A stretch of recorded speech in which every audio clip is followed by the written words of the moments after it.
Hi, okay. My name is Allie, and I am super grumpy. That's a confession, because I've tried to film this video 3 different times, and it is not working. So that's a pretty inauspicious beginning to this YouTube channel. Alright, so this channel has existed for a while, and I haven't done anything with it. It's just kind of been there. I mean, I made a few videos of, like, me talking. I don't know, I think they had, like, total view count of, like, 7, and I think they were all my mom. So I'm kind of, like, revamping this a little bit, and I want to use my channel to talk a little bit more about books, movies, television, media. I go on what I call media binges, and my friend Lauren, the two of us, we media binge, so we just love all forms of media. We love talking about it, enjoying it, and I guess after observing the booktube community for a while, I've decided that I'm interested in participating and not just sitting on the sidelines and, you know, clicking like. I want to make a couple videos myself. So that's me. I'm Allie. I'm 25 years old, so I'm getting kind of old. I'm getting up there. And I live in California. I don't know why I said it like that. I live in California. I just moved from Chicago, and so I've been here for 6 weeks, and books have been my bestie in, like, the terms of Amy Farrah Fowler from The Big Bang Theory, which is one of my favorite shows. But yeah, books have been my bestie because I'm still trying to get, like, you know, acclimated to this new area. And so, with that very long 2-minute introduction out of the way, I want to give you an idea of my reading life, which includes a lot of trips to the library, and kind of show you what I'm currently reading, what I've just finished reading, and then what I intend to read. Oh my gosh, past, present, and future, all in one video. Okay, so what I just finished. I just finished 2 books in the last 3 days. Both of them are very popular, so I don't feel inclined to talk very much about them. The first one is the 4th book in the Mortal Instruments series, City of Fallen Angels. I really liked it. I can't tell if it was my favorite or least favorite. I either loved it or I put it 4th out of 4. That makes no sense, but in my brain it does. I just love the series, so I mean, it's not like I didn't like the book, but if I had to rank order my favorites, either first or last, whatever. Okay. The other book I just finished was Every Day by David Leviathan. I loved it. I really, truly did, and I was very shocked when I reviewed it on Goodreads and started reading, you know, the most popular reviews. I always do that after I finish a book because I don't want to be influenced. I was really surprised that there were a lot of 1-star reviews and a lot of David hate. And I thought David wrote a pretty interesting story overall, so I guess, you know, everyone's got their something, and some people's something was not that book. So what I'm reading right now, I'm reading 2 books right now. You will find out, if I continue to make videos, I suppose, that I read many books simultaneously. I know some people just are very strict. 1 book, finish book, review book, 1 book, like over and over. No. I read no less than 4 books at the same time. Dun dun dun. So the one that I'm most excited to finish right now, and I'll probably try to finish today, is Beautiful Darkness. Cast your crown, better hate it. I love it. Just saw the movie, also loved. No, there's a lot of controversy. Maybe I'll talk about it. Okay, controversy is a strong word. I know some people didn't like the change at the end. I didn't care. I thought it was pretty good. So did my husband, surprisingly enough. I'm also reading Trust Me, I'm Lying, Confessions of a Media Manipulator by Ryan Holiday, because I am attempting to read more nonfiction. As I said in the beginning of the video, I am the big 2-5. I'm a quarter of a century old. I've been out of college for a while, and I feel like my brain stopped growing in college. To use a term that I taught elementary school, and we talked about brains growing when we learn.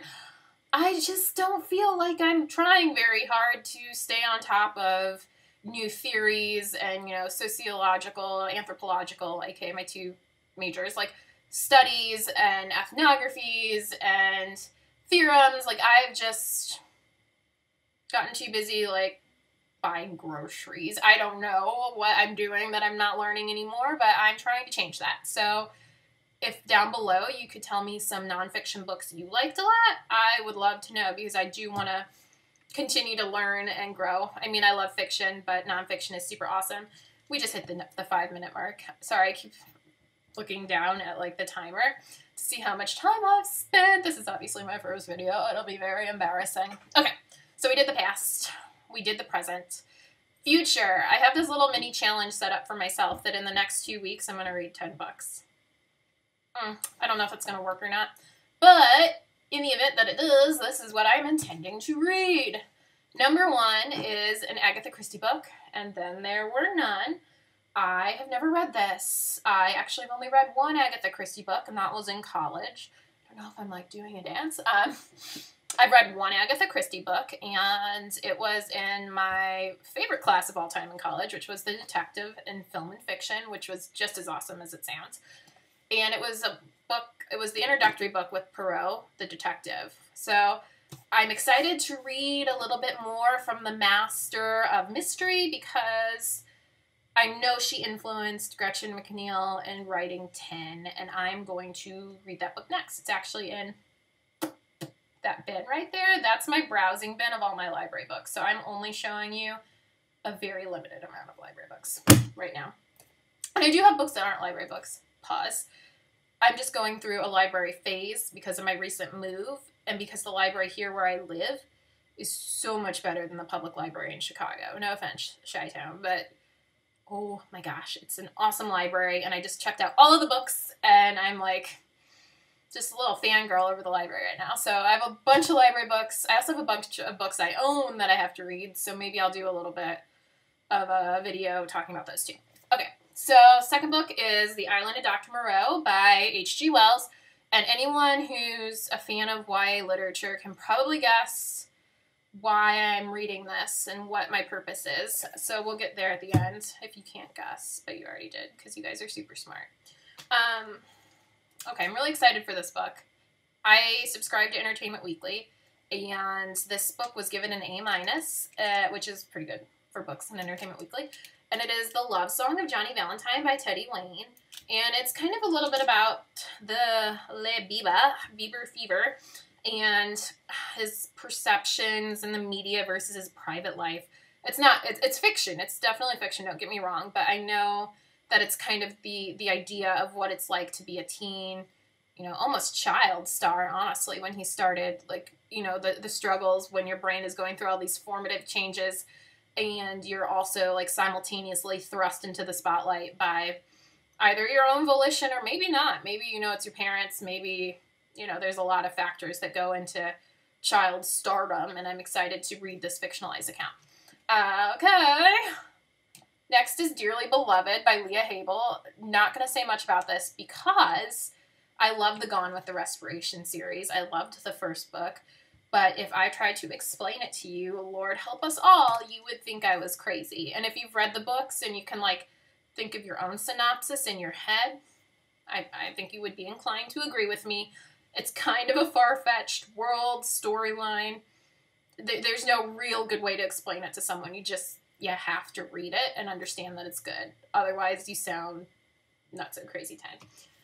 Next book, not going to talk about much. Everyone's already read it except me, The Evolution of Mara Dyer. I loved the first one. I couldn't put it down.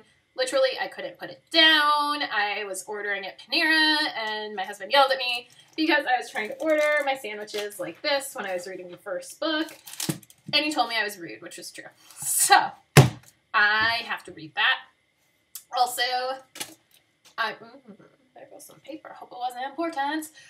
Sharp Objects by Gillian Flynn. I've not read any Gillian Flynn, and now I intend to read all of her books. That's a theme in my life. All of the books. Okay, so I intend on reading this. It's very short. I've heard very good things about it, and it seems a little creepy-deepy, so that's also exciting to me. Okay, so last but not least, this is obviously the reason I'm reading The Isle of Dr. Moreau. It's The Madman's Daughter.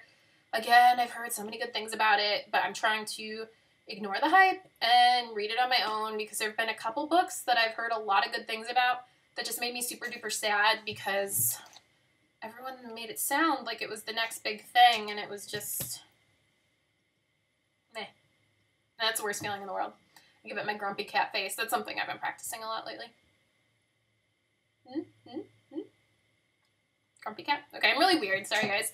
If you made it all the way to this 10-minute marker, thank you for watching. I hope to kind of join in this community. Maybe I'll just be on the outskirts. But I read a lot of books. I love books. I love people who love books. And I like to talk about them. So, yeah. Anything else I want to say? Oh, a quick note about the background of this video. This right here is a Pac-Man machine. It's exactly what it looks like. It's my husband's. It's not mine. Maybe someday I'll do a video about my feelings on that machine. Also, the bookshelves are right over there. That's my overflow shelving. I'm sitting in our little soon-to-be office area. As I said, we just moved, and so things aren't like completely 100 right now. It's just kind of 58% complete. So that's my overflow shelving. I have a lot more books out in our living area. We have like a wall of bookshelves, and I've just recently started like collecting books to own. I'm normally a big library hound, but you know, trying to make my own library. And at this point, I don't really think I have anything else to say. So I'll leave you with this Valentine's card I made. Ooh, for Randy. Maybe someone else loves this show as much as me. Randy's my husband. P.S. I love you like Sheldon loves his spot. I thought that was a really great card. I saw it on Pinterest. I love Pinterest. Alright guys, that. I don't have anything else to say. Bye.